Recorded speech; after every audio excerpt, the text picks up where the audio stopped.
It is so nice to see each of you here with us. Je tak milé vidět každého z vás, že jste tady s námi. We are very excited about this coming week. Jsme velice nadšení za ten týden, jako jsme rádi, že tady budete s námi ten týden. Because we believe that it will be a life-changing experience for each one of us. Protože věříme, že pro každého z vás to bude zkušenost, která mění život. I've had the privilege of working in many lifestyle centers. Měl jsem tu přednost pracovat v různých centrech životního stylu. Over the last 25 years. Posledních asi 25 let.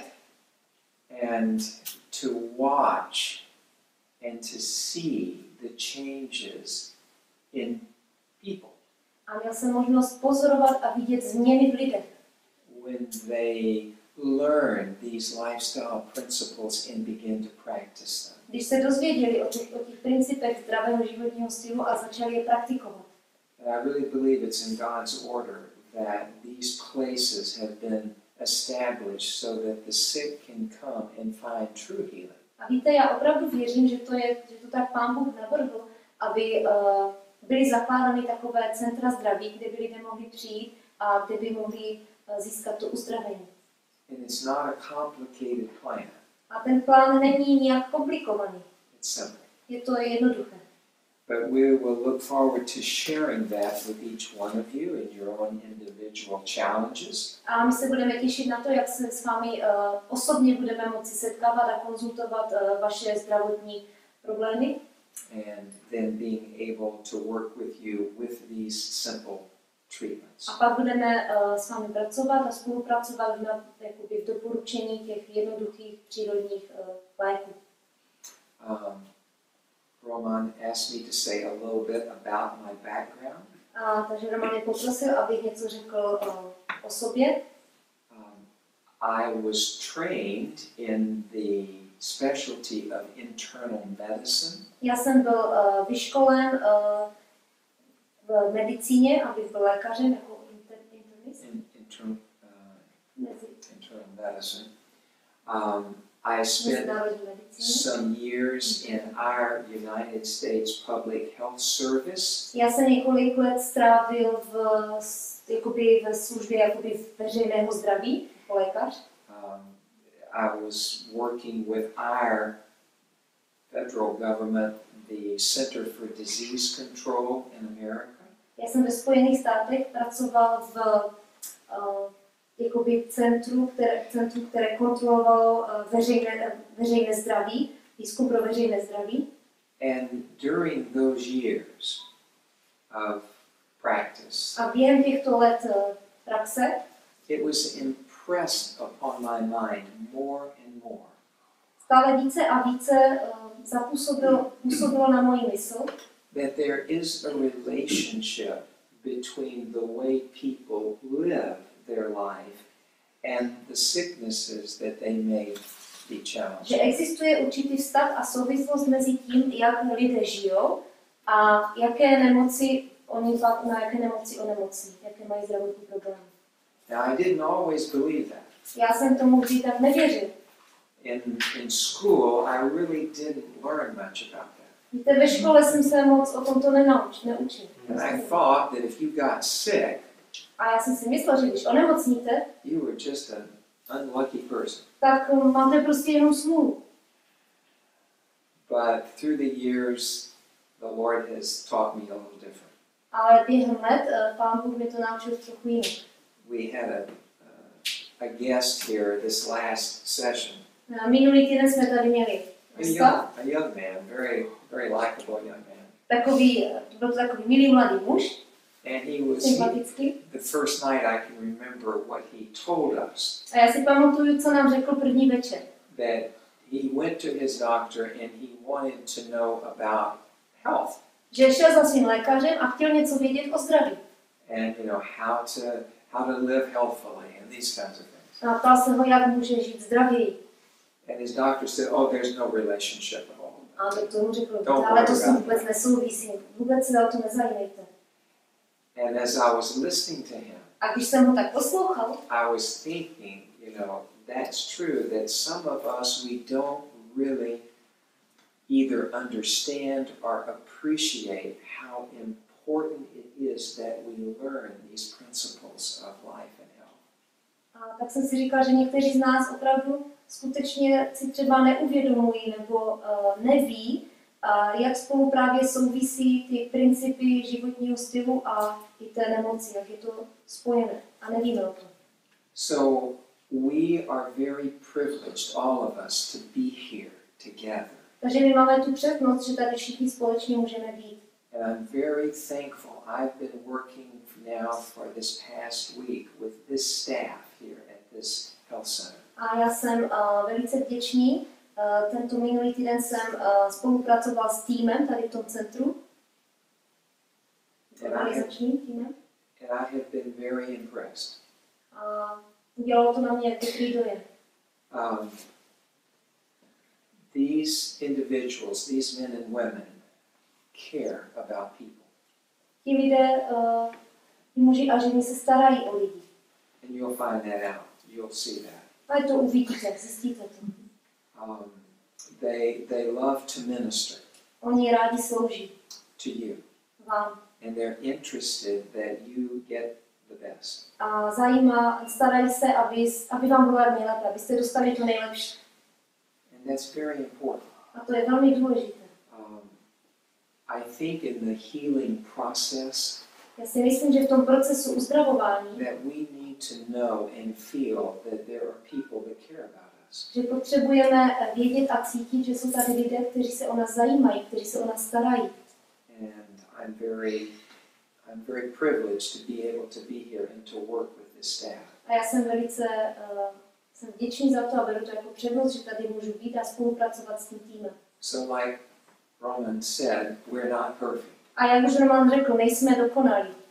But we're working with one who is. Ale spolupracujeme s někým, kdo je.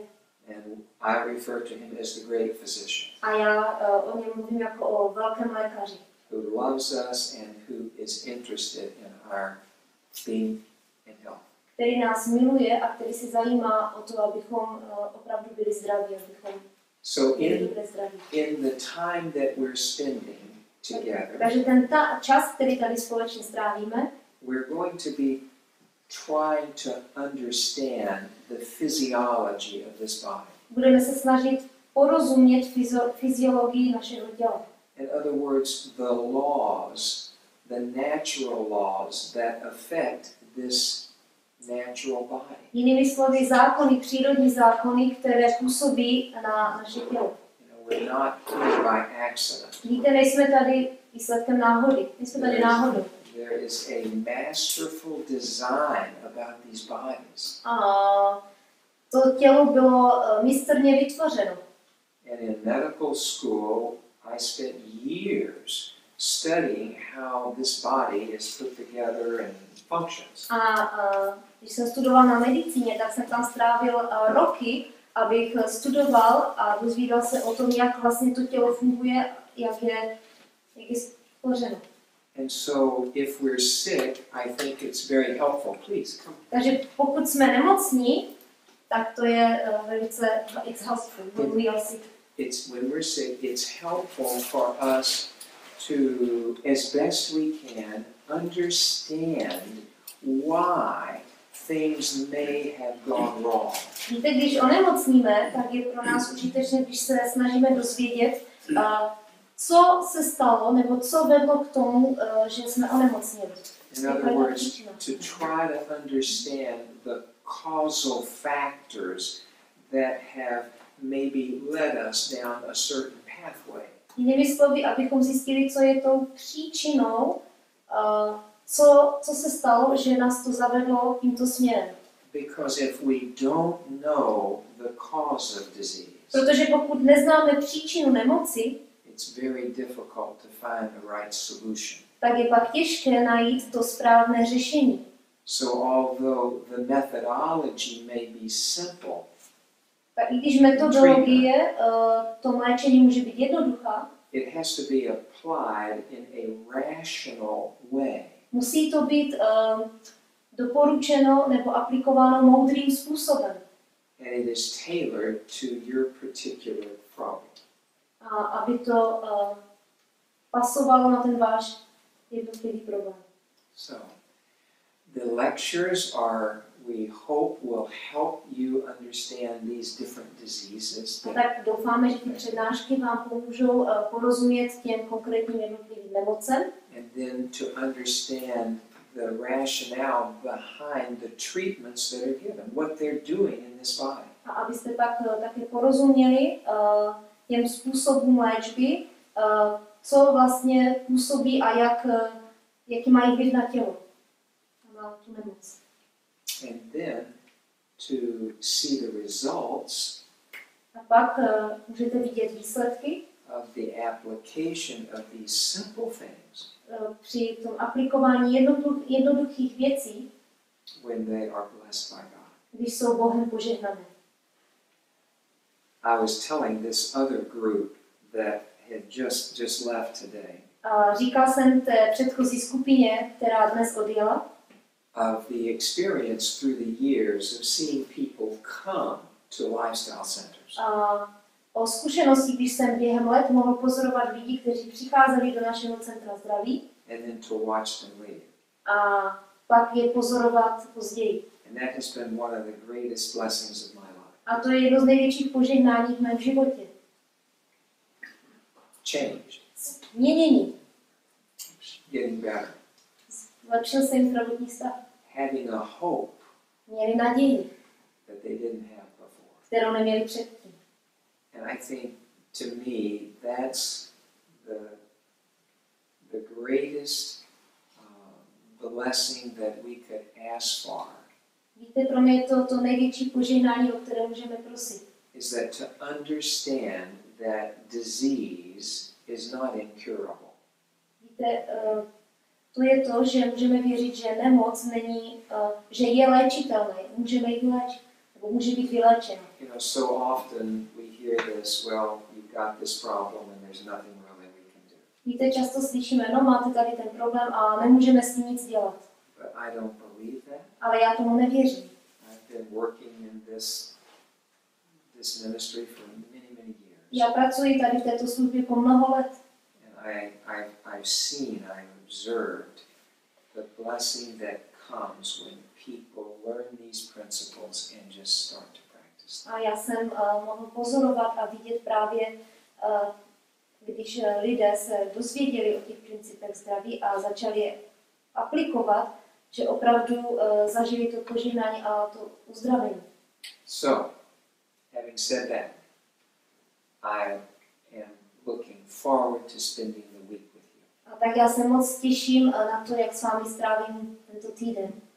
And it's more than just a staff and guest. Víte, a je v tom něco více než organizační tým a hosté.